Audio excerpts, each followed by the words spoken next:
नमस्कार दोस्तों, आप सभी का बहुत बहुत स्वागत है आपके अपने YouTube चैनल HRI न्यूज पर। इस समय की दोस्तों तमाम बेहद बड़ी खबरें, मुख्य समाचार सामने निकल के आ रहे हैं दोस्तों, जहां पर चलेंगे एक एक करके सभी बड़ी खबरें। आगे इसी वीडियो में जानेंगे, सभी महत्वपूर्ण समाचार आप तक पहुंचाएंगे। जो खबरें जानना आप लोगों के लिए बहुत ही जरूरी है, इसलिए वीडियो को पूरा देखिए। लेकिन उससे पहले दोस्तों आप लोगों से एक छोटा सा निवेदन है कि अगर आप लोग भी यही मानते हैं कि लगातार केंद्र की मोदी सरकार हर मोर्चे पर नाकाम साबित हो रही है, तो आप लोग अभी इस वीडियो को लाइक करके लाल कलर के सब्सक्राइब बटन को दबा करके चैनल को सब्सक्राइब करके बेल के आइकन को जरूर दबा दीजिए दोस्तों। और कमेंट बॉक्स में कमेंट करना बिल्कुल भी मत भूलिएगा। जय हिंद, जय भारत। तो आइए दोस्तों, आज की सभी बड़ी खबरें जान लेते हैं। देश की जीडीपी -24% गिर गई और अंबानी की इनकम 35% बढ़ गई। आखिर किसके लिए काम कर रही है मोदी सरकार? आप लोगों को दोस्तों बताते चले, देश की जीडीपी -23.9 पर आ गई है। कोरोना में थाली ताली बजाकर देश को नुकसान ही हुआ है। आप लोगों को दोस्तों बताते चले, जून तिमाही के जीडीपी आंकड़ों पर जब नजर गई तो पूरा आर्थिक जगत सहम उठा। अर्थव्यवस्था के भयानक टूटने से पूरे देश में हाहाकार मच गया। लेकिन भारतीय अर्थव्यवस्था के गिरने और बिजनेसमैन मुकेश अंबानी के बेतहाशा पूंजी बढ़ने को जोड़ करके देखा जाए तो वाकई सोचने पर मजबूर हो जाएंगे आप।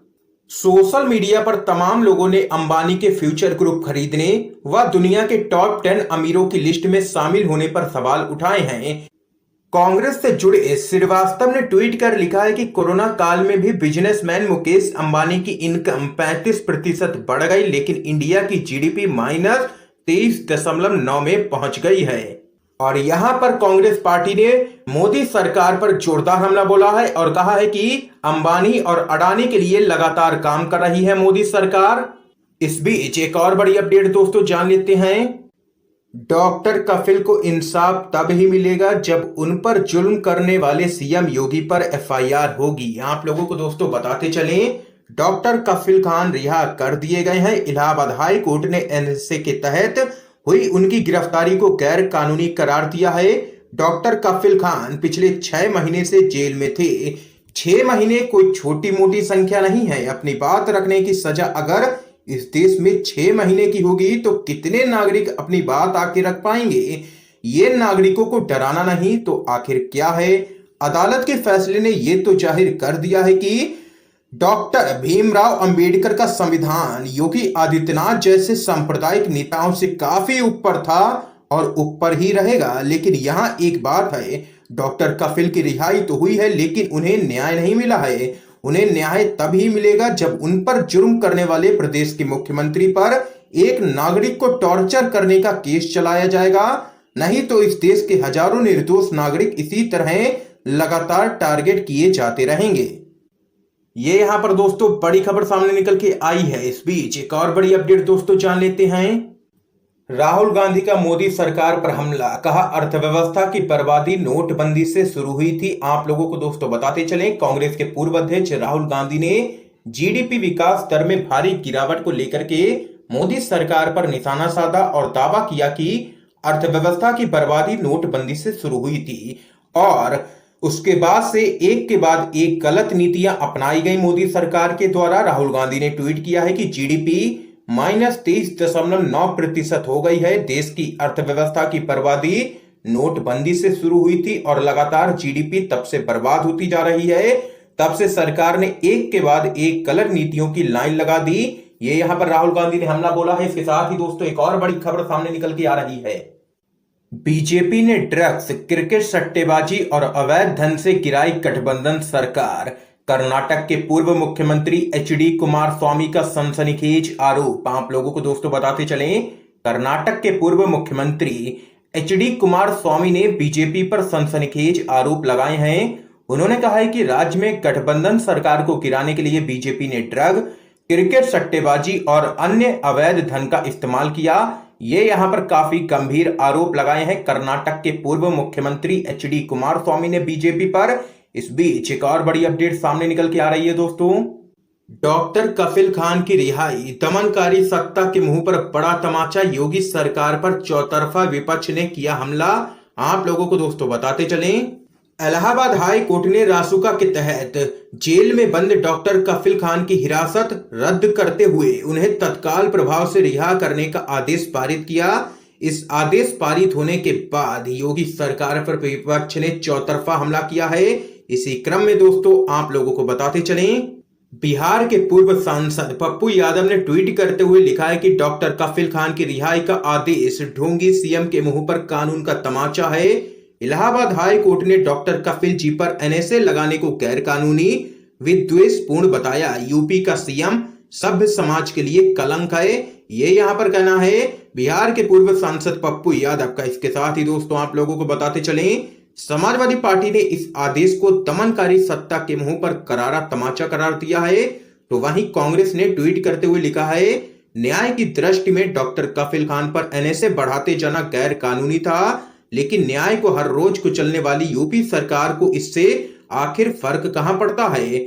आज न्याय की जीत हुई है, कफिल खान पर कोर्ट ने एनएसए हटा दिया है। तो वहीं आप लोगों को बताते चले, भीम आर्मी प्रमुख चंद्रशेखर आजाद ने ट्वीट करते हुए लिखा है, डॉक्टर कफिल खान को जमानत मिल गई है। अन्याय और तानाशाही के दौर में एक सुखद खबर, डॉक्टर कफिल खान के संघर्ष की जीत हुई, जय भीम।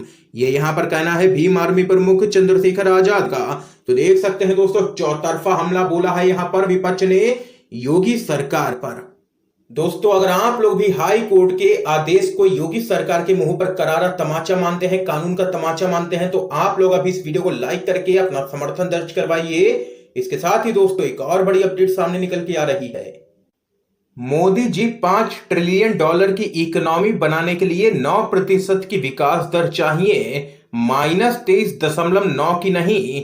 ये यहाँ पर कांग्रेस के नेता गौरव वल्लभ ने बड़ा हमला बोला है। आप लोगों को दोस्तों बताते चले, मोदी सरकार देश की अर्थव्यवस्था की मजबूती के बारे में भले ही जितने मर्जी झूठ फैला ले, लेकिन सच को बाहर आने से कोई भी नहीं रोक सकता है। साल 2019 में बेरोजगारी अपने उच्चतम स्तर पर पहुंच चुकी थी, लेकिन मोदी सरकार ने $5 ट्रिलियन इकोनॉमी का ढिंढोरा पीटा। जीडीपी आंकड़ों के सामने आने के बाद से ही मोदी सरकार पर विपक्ष लगातार निशाना साध रहा है। कांग्रेस के नेता गौरव वल्लभ ने भी इस मामले में ट्वीट कर मोदी सरकार को घेरा है। गौरव वल्लभ ने कहा है कि $5 ट्रिलियन की इकोनॉमी बनाने के लिए 9% की विकास दर चाहिए, -23.9% की नहीं। ये यहाँ पर गौरव वल्लभ ने जोरदार हमला बोला है अर्थव्यवस्था के मोर्चे पर। इसके साथ ही दोस्तों एक और बड़ी अपडेट आप लोगों को बताते चलें, प्रियंका गांधी का पीएम मोदी पर बड़ा हमला, बोली मोदी सरकार ने डुबाई अर्थव्यवस्था, हाथी के दांत जैसा था आर्थिक पैकेज। आप लोगों को दोस्तों बताते चलें, मोदी सरकार द्वारा बिना तैयारी के लगाए गए लॉकडाउन ने भारत की अर्थव्यवस्था को गर्त में पहुंचा दिया है।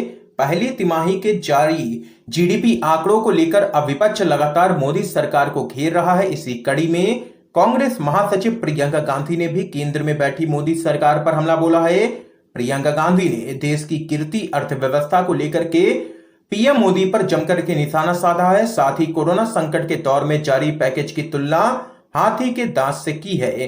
प्रियंका गांधी ने कहा है कि बीजेपी की सरकार ने अर्थव्यवस्था को पूरी तरीके से डुबा दिया है, बर्बाद कर दिया है। कांग्रेस महासचिव ने ट्वीट कर लिखा, आज से 6 महीने पहले राहुल गांधी जी ने आर्थिक सुनामी आने की बात बोली थी, लेकिन तब उनकी बात को किसी ने भी गंभीरता से नहीं लिया। कोरोना संकट के दौरान हाथी के दांत दिखाने जैसा एक पैकेज घोषित हुआ, लेकिन आज आप लोग हालत देखिए, जीडीपी -23.9% पर पहुंच चुकी है।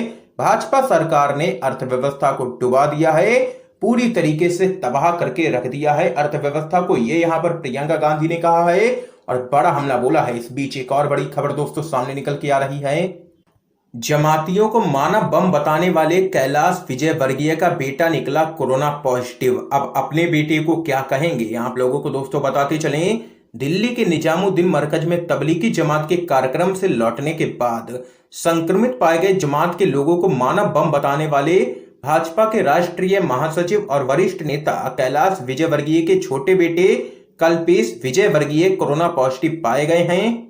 लेकिन अब जमातियों को मानव बम बताने वाले बीजेपी के नेता कैलाश विजयवर्गीय अपने बेटे को क्या कहेंगे, ये यहाँ पर दोस्तों बेहद बड़ी खबर सामने निकल के आई है। आप लोगों की क्या राय है जरूर बताइएगा कमेंट बॉक्स में।